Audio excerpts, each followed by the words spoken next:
you know, it's a What to Do, What You Read Wednesday in the City Caller, particularly on the movement. And in the studio with me, I have a young man who has written a fascinating text.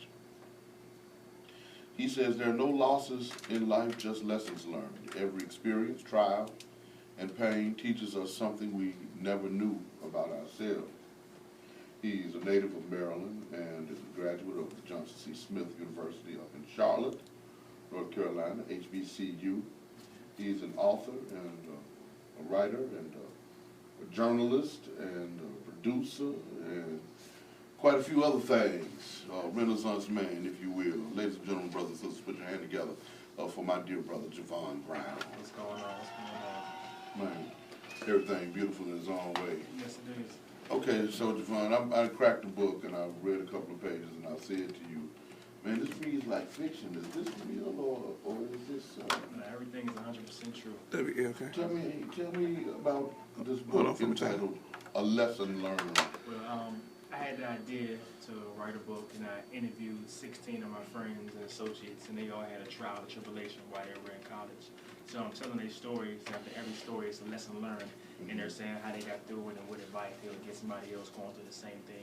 So it's different topics. I had a friend who got raped while she was in college, so I'm telling her story. I had a friend who got an STD while he was in college, I'm telling her story. And it's sports, drugs, racism, violence, sorority stories, student loans, basically everything that they can happen while you're in college. But they all made it through. I got Josh Howard from they went to play with Dallas Mavericks doing the Wake Forest. I got him in the book. I'm telling his story about the day he got drafted. I just got all, I probably cover every aspect that can happen in college besides the marching band story. But I have So that's the next book, the marching band. Yeah, I'm trying to get if I do a part 2, I'm trying to find somebody in the marching band that has a marching band story. But I think I covered probably every aspect: pregnancy, abortion, everything you can think of that can happen. Not just in college, but in life period. But they still made it through. So my goal is to, if a college student reads it, they can read this, know that they may go through some of these things, and here's how they get through it and not give up their life and keep going. Because some of these incidents are pretty tragic, but they still made it through and still graduating and still kept moving and going on, perseverance and faith. Okay, so what's the moral? I mean, I hear it coming. What's the moral? Don't give up and keep going, and know that when trials and tribulations come, that everything's happening for a reason. Everything's going to line up, and God's going to line everything together, and it's going to work out this way, because it has to happen this way so it can work out that way.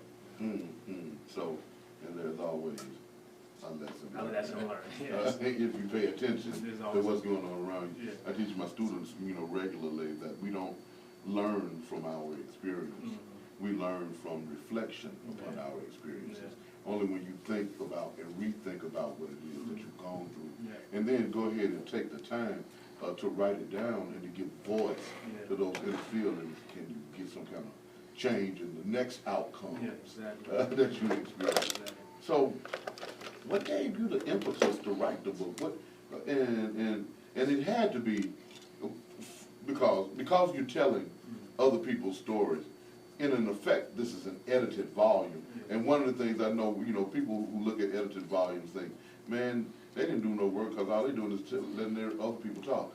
The hardest thing to do is to pull all the people together and to get them to give you the product. So how were you able to pull it off? This is in the way it reads is not in the interview kind of. Right, I'm noticing that. It's in the storytelling read. So that was the hard part, because I had to take the interviews and then translate it in a reading, like a novel reading, so it can be told like a story and be entertaining. So, but I had the idea, I was gonna write a book about all my crazy times in college and just all my raunchy, crazy times, but I grew up and I matured and became more spiritual, and I said, whatever I do in life, I want to give it as a gift, like I'm giving back and helping somebody else. So it's like I do both. So I know people love the entertaining stories, love the entertaining books. So I also said, but I know people love the self-help books also. So I took both and I combined them. So I'm telling these entertaining stories, and then afterwards, it's kind of like a self-help and how to get through it kind of idea. So I had an idea while I interviewed all my friends, all of them, they're my all close friends and cousins, like best friends. I know we all had some wild and crazy times in college. So why not tell their stories and then say how they got through it at the end? So some of the stories are kind of deep, like the first chapter. What's one of your favorites? One of my favorites, probably the first chapter, is called "Live by Faith, Not by Sight," and it's actually my sister's best friend, and he went to South Carolina State University. Another great HBCU. Another great one. Orangeburg. And he was laying there minding his business his freshman year, and his friend came in the room and found a gun. Was playing around with the gun, and the gun went off on accident, and the gun shot him right in his head. And he survived, but he went blind. So he went blind and had to go back home. But the thing about it is he still made it. He still got through it.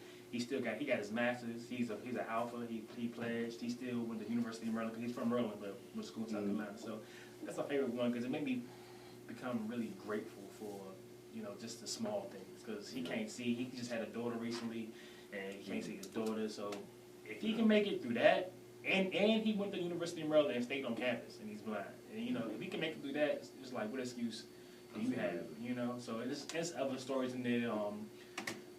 My best friend died when I was in college, so that's my personal favorite. It's not a favorite, but it hits home because he was going to school in Pennsylvania, and he actually got meningitis from the school's cafeteria. But I was dealing with that. It's story of me dealing with that. It's called achieving while grieving. So like I was a senior in college, had 4 internships. Had job in Circuit City, taking 18 credit hours, but I still graduated and made it. Grandma was sick, granddad was sick, but I still got through it. So it's all perseverance, Overcoming.